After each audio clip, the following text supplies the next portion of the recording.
사실 금요일날 유가 급등한 게 다 지금 호르무즈 해협 통제권 때문에 지금 미국과 이란 갈등이 커져서 올라갔는데요. 다음 장.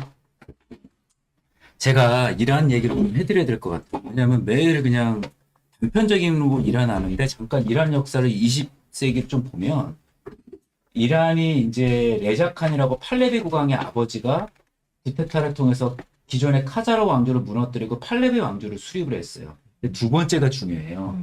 이란이 아리안족이랑 같거든요. 독일이랑 같은 계열이 우리가 몽골이란처럼 또 우리가 몽골랑 관계 좋듯이. 근데 그 아버지 레자칸이 뭘 했냐면은 2차 대전 당시 그 독일과 사이가 히틀러를 지지를 한 거예요. 그래서 뭐가 문제가 됐냐면 41년도 6월 달에 그러니까 영국은 계속 긴장하는 거 자기 석유를 갖고 와야 되는데 이쪽이 전쟁할 때 석유가 제일 중요한데 갑자기 이란이 히틀러랑 사이가 좋으니까 이걸 어떻게든 견제해야 되는데 마침 41년도 6월 달에 히틀러가 소련을 침공을 했죠. 그러자마자 갑자기 영국과 소련이 연합국이 된 거예요. 그래서 뭘 했냐면 영국과 소련이 이란을 남북으로 분할 점령을 해버렸어요. 그래가지고 아버지 레자칸을 폐위시키고 아들 팔레비를 왕으로 옹립하면서 팔레비가 완전히 그게 된 거죠. 영국, 그러니까 미국의 완전히 이제 꼭두가시처럼 된 거지. 그러고 나서 이제 무슨 일이 있었냐면 전후 민족주의자인 모사덱이라는 사람이 국정을 운영을 했는데 이 사람이 영국이 갖고 있던 앵글로 페르시안 석유 회사를 국유화를 하면서 이제 영국과 미국이 빠기친 거, 특히 영국이 빠기친 거죠. 자기 그 석유 회사가 그게 BP예요.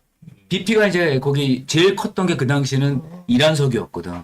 그 이란 석유를 국유화하니까 영국이 미국을 한테 사주를 해서 미국 CIA가 모사닥이라는 민족주의자를 구테타를 통해서 축출을 했죠. 그러고 나서 팔레비 국왕은 이제 친미 그 국가가 됐고 이때 이제 백색 혁명이라고 여자들도 다 이제 서구화시킨 거예요. 그러고 나서 이제 이란의 경제 발전 사실 굉장히 잘 살았죠 그때 팔레비 국왕 때. 근데 이제 이게 문제가 뭐냐면 그 당시 팔레비 국왕 때 79년도에 미국과 이스라엘이 팔레비 국왕과 아주 가까웠었어요. 그러다 그 팔레비 국왕이 이 사람 뭘 잘못했냐면은 정치인들이나 성직자가 탄압을 많이 했죠. 그러고 나서 그 당시 누가 그 혁명을 일으켰냐면 성직자와 이란 중상층. 왜냐하면 이란 중상층이 왜 성직자랑 붙었냐? 석유가 유가가 그때 1970년 급등하니까 이란이 정말 살기 좋았거든요. 먹고 살만하니까 우리 이렇게 그 뭐야 팔레비 국왕의 어떤 정치적 탄압이나 이런 걸 못 견디게 돼서 혁명을 일으켜가지고 79년도에 이제 이란 그 이슬람 혁명이 일어나면서 팔레비 국왕이 이제 쫓겨났죠. 이제 미국으로 망명을 했죠. 그 다음에 그래서 이제 뭐가 됐냐면 그 다음 장 이제 79년도 11월 달에 뭐를 했냐면 이제 이게 문제가 돼요. 1979년 10월 달에 팔레비 국왕이 처음에 미국에 망명한 게 아니에요. 저기 이집트로 갔다가 멕시코로 갔는데 그때 미국 대사가 무슨 미국의 정보를 준 게 뭐냐면 팔레비 국왕을 미국에 망명시키면 큰일 난다.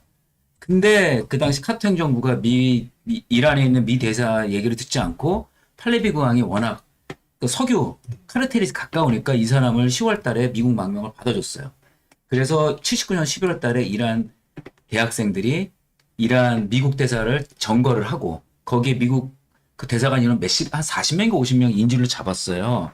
그러면서 이제 뭐가 일어났냐면은 이제 유가가 쫙 올라가는 와중에 카터 행정부가 협상을 한 게 아니라 협상을 하다가 뭘 했냐면은 특수부대를 보내가지고 그 이란 대사관에 잡혀갔던 그 인질들을 잡아오려고 했다가 그러니까 그 탈출시키려고 했다가 80년도 4월 달에 그 이란에 그 특수부대가 갔는데 그게 가다가 그 헬리콥터가 다 추락을 해버렸어요. 그러면서 이제 이란과 이제 관계가 안 좋아지면 유가가 이란 혁명이 일어나기 15불짜리가 40불 올라가니까 이때 이제 스태그플레이션이 일어나면서 이때 이제 주식장이 작살이 났죠. 그리고 미국 기준금리가 저렇게 올라가니까 그때 기준금리 거의 20%까지 올라갔어요. 그래서 80년도에 스태그플레이션 오니까 그해 11월 달에 대통령 선거에서 레이건이 된 거죠. 원래는 저거 일어나기 직전까지 그 미국이 특수부대가 실패하기 전까지는 카터가 압도적으로 이겼는데 저기 이제 구출돼서 실패하면서 이제 레이건한테 이제 권력이 넘어갔죠. 제가 왜 이 얘기를 하냐면 만약에 트럼프 대통령이 전면전을 한다는 건 저는 전면전하면 이제 트럼프 대통령이 정치적으로 거의 생명이 좀 끝날 거로 보고 있기 때문에 안 할 거로 보는데 이제 제가 안 한다는 전면전 안 한다는 가능성이 이제 90%로 오는데 10%는 제가 또 모르는 뭐가 있을 수 있겠죠. 그래서 이 과거를 보면은 일단은 이란이 미국이 그 쉽게 말하면은 대규모 그 병력을 파병해서 전면전하기 어렵게 계속 이제 미사일 갖고 이제 이렇게 싸울 거라고 이제 보고 있고요. 다음 장. 자, 근데 이란이 뭐가 중요하냐면 세계 3위의 원유 국가고 세계 2위 가스 매점량이에요. 그래서 사실 재밌는 게 뭐냐면 미국이 1등이 원유가 제일 많은 나라가 베네수엘라예요.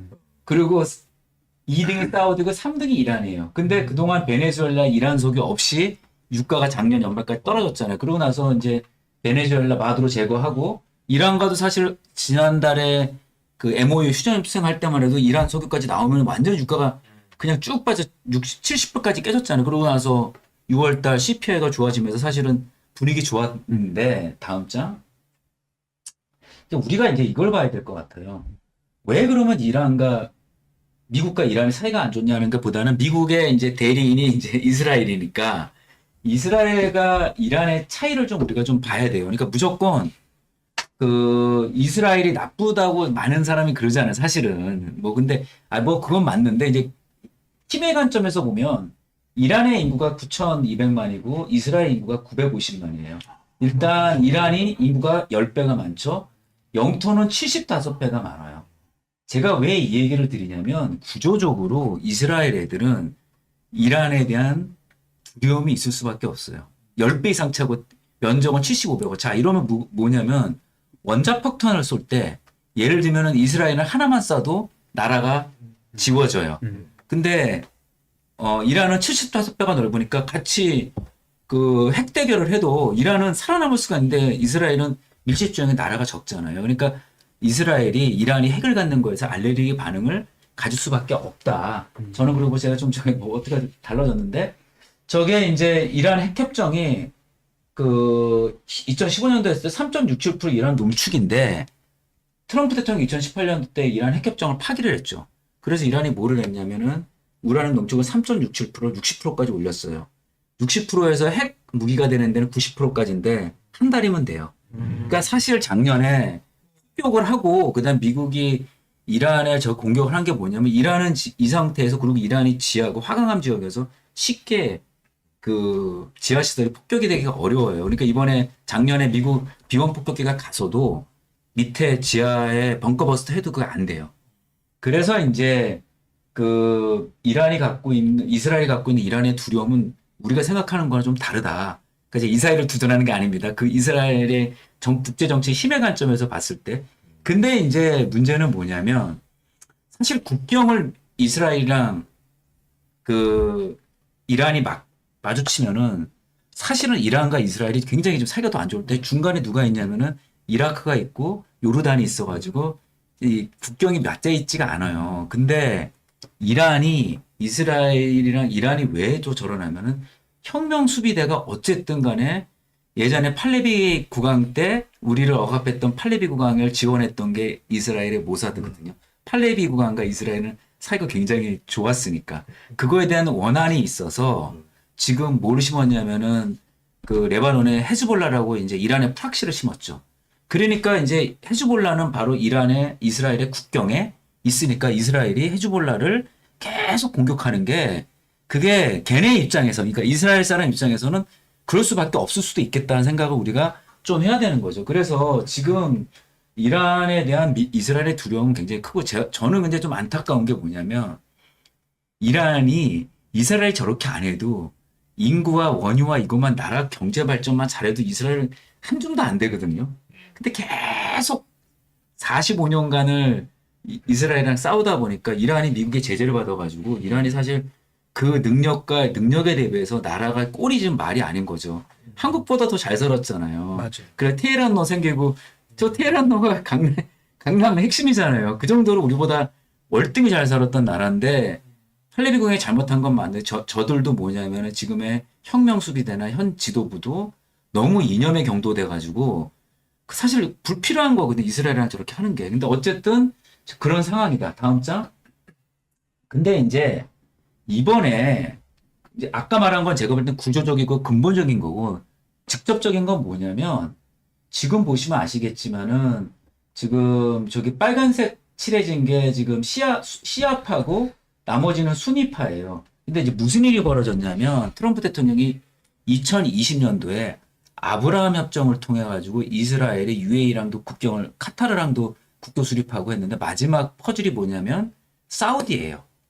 근데 사우디가 국경 정상화하게 되면 이란이 고립이 되니까 하마스를 조종을 해서 2023년도 10월 달에 하마스가 이스라엘을 공격을 했는데 그때 이스라엘 사람들이 1000명이 죽었어요. 이스라엘 사람이 1000명이 죽은 거는 이스라엘 독립 이후에 가장 많았던 죽은 거죠. 근데 이제 저는 안타까운 게 제가 이제 이란 입장에서 보면 그때 굳이 공격할 필요가 없었거든요. 왜냐하면 지금 네타냐후가 거의 정치적으로 생명이 끝나는 직전이었는데 하마스를 통해서 공격을 하니까 무슨 일이 벌어졌냐면 네타냐후가 살아난 거죠. 그래서 국제정치학 용어는 뭐냐면 그게 적대적 공전이라는 얘기를 해요. 이란 혁명수비대라는 지금 하메네이와 네타냐후가 겉으로는 사이가 으르렁거리는데 둘이 권력을 잡기 위해서는 긴장관계가 군사적 긴장이 높아야 되거든요. 어쨌든 제가 봤을 때는 네타냐후는 저는 아니라고 보는 게 그 이스라엘 사람들이 다 군대 가서 싸우는데 자기 아들은 플로리다에 놀고 있었어요. 골 때린 거지. 그러면 또 이란 혁명수비는 어떠냐? 혁명수비의 고위직 자조들은 미국에서 공부해. 이게 골 때린 거예요. 그러니까 이게 이 전쟁을 보면 정말 양국의 국민들과 상관없이 지도층의 자기들의 권력 유지의 싸움을 하다가 이거 됐고 이 투전판에 트럼프가 끌려 들어간 거지. 사실 왜냐하면 2월달 공격하기 전에 다음 장 보시면 이란이 작년에 지금 이란의 내부 현황을 보면 경제 파탄이 났는데 저 경제 파탄도 미국의 제재가 가장 컸지만 이란 혁명 수비대도 얘네도 기득권이에요. 그래서 이런 혁명 수비대에 그 사금고 같은 은행을 했던 아이엔드 은행이 작년 10월에 파산을 했어요.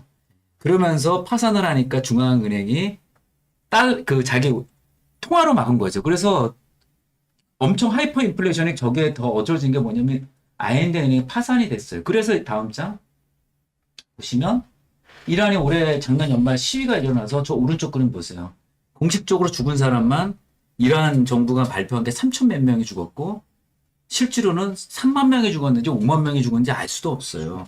그래서 사실은 그냥 놔뒀으면 제가 볼 땐 이란이 그냥 됐는데 네타냐후의 정치적 야심 때문에 트럼프한테 가서 야 이번에 공격하면 우리가 완전히 그냥 국민들이 들고 일어날 거가 했는데 저는 그걸 보고 깜짝 놀란 거지. 아니 아무리 우리가 내부적으로 욕해도 우리가 만약 일본 침공하면 이제 민주당이나 지금 여야가 싸워도 우리 합심하잖아요. 저는 저때 저런 발상을 한 것 자체가 나는 네타냐후의 정치적 야심도 어쨌든 트럼프 대통령이 끌려가서 전쟁을 했어요. 다음 장. 자 그런데 과연 이제 우리가 이거죠. 이제 지금 전쟁이 계속되면 제가 볼 때는 장 우리가 말하는 거 의미 없어요. 그냥 다입니다. 여기서 가는데 저거를 만약에 전쟁을 하면 이번에 보시면 아시겠지만은 전쟁을 6월 달에 딱 휴전이 들어가니까 바로 유가가 70%로 빠졌잖아요. 그래서 6월 CPI가 마이너스 MOM으로 0.4% 빠지면서 사실 분위기 좋았는데 다시 지금 호르무즈 통제권 갖고 하는데 이거는 지금 정확하게는 왜 이거 갖고 싸우냐 그러니까 얘기도 많아요. 근데 뭐 어떤 분은 협정 문서가 뭐 모호하다 뭐 어쩌다 저는 그냥 개인적으로 보면 또 7월 4일 날 미국 독립기념일 때 하메네이 장례식을 했거든요. 그 장례식 때 또 사람들이 또 쫙 또 모였어. 그래서 이 이란 혁명수비대는 얘네들이 또 다 필꽂힌 거야. 야, 우리 다시 국민 지지 받는 거야. 미국과 한번 더 해서 자기 호르무즈 통제권을 잡고 쥐려고 하는데 뭐 사람들마다 의견은 다 차이가 있어요. 저는 근데 심플해요.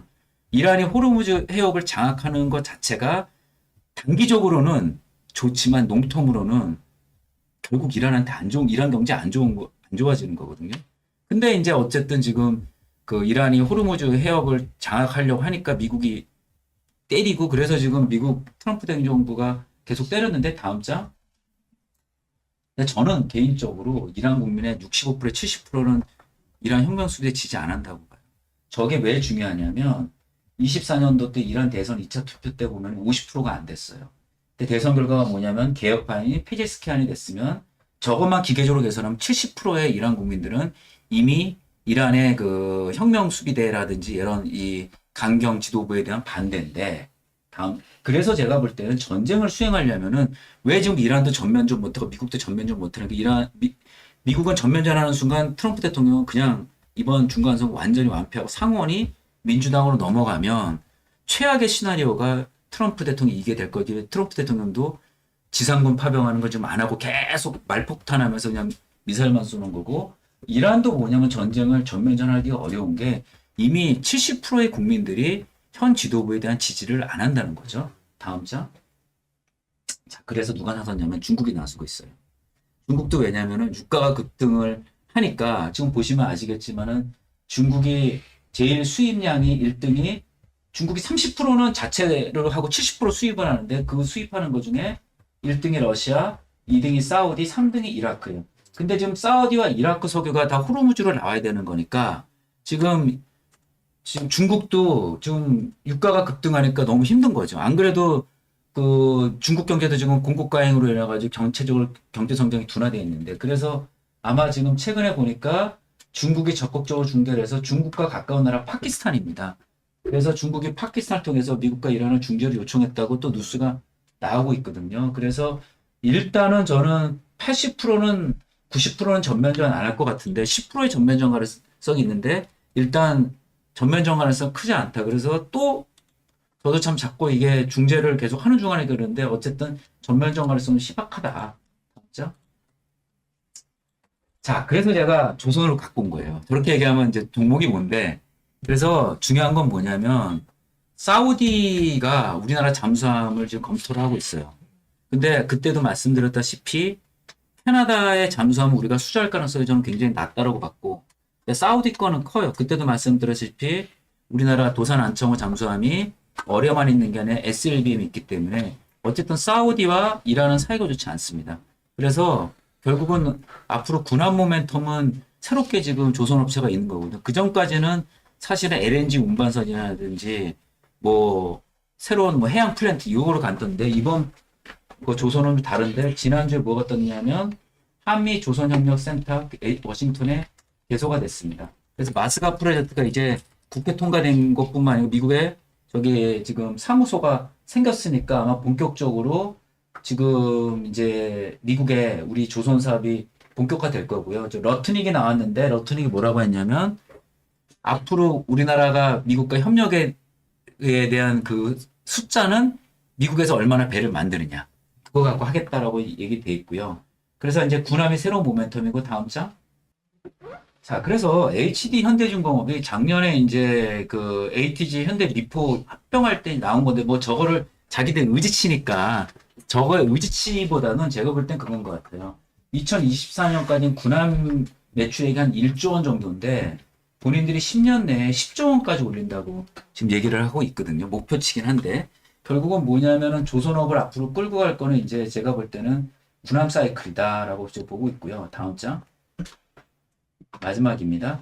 캐나다 그 수주 실패하면서 조선주들이 좀 많이 빠졌는데 저는 조선주를 올해 밸류에이션 보는 게 아니고 내년도 밸류에이션 보거든요. 조선은 어차피 수주 산업이기 때문에 애널리스트 그 추정치가 올해 거보다 내년 거로 가야 되는데 내년 걸 보면 HD 현대중공업이 퍼 14배 컨센서스 기준으로 그 다음에 ROE가 27% 하나오션도 14배 그 다음에 ROE가 21.6% 삼성중공업이 내년도 기준으로 13.5배 다 그래서 조선업이 내년도 기준으로 퍼 14배인데 ROE는 20%대 중후반이다 라고 봤을 때는 일단은 모멘텀도 있고 밸류에이션도 저렴하고 하기 때문에 그리고 또 군함이라는 새로운 모멘텀이 생겼으니까 제가 계속 조선주를 계속 이번 달부터 계속 제 유튜브에도 얘기하는 이유가 이런 모든 얘기를 봤을 때는 이게 통하는 거 아니냐. 그리고 이제 어쨌든 전쟁에 대한 두려움보다는 일단은 금요일 날이 바닥 찍은 거로 보고 있고 전면전 가능성은 낮으니까 반도체들도 여기서 더 빠지는 것보다 올라갈 수 있고 아까 말한 대로 코스피가 인덱스가 하는 게 조금 더 유리할 수도 있겠죠. 그리고 이제 조선은 확실하게 저런 부분이 있다라고 해서 제가 여러분들한테 이제 조선주를 계속 말씀드리는데 조금 더 밸류에이션이라는 숫자를 갖고 오늘 좀 말씀드립니다. 여기까지. 아유, 감사합니다. 이렇게 소 박사님이 매주 오셔서 저희 기존에 하던 미국 주식, 한국 주식에 이어서 매크로와 관련된 이야기들 혹은 이렇게 각 나라의 역사들 관련해서 이야기해 주시는 거 저희 지금 보고 계신 분들도 많이 기대하고 기다리셨던 것 같습니다. 그래서 앞으로 소 박사님 저희 매주 고정으로 나오시니까요. 별주부정 기다리시는 분들 항상 이 시간 기대해 주시면 좋을 것 같습니다.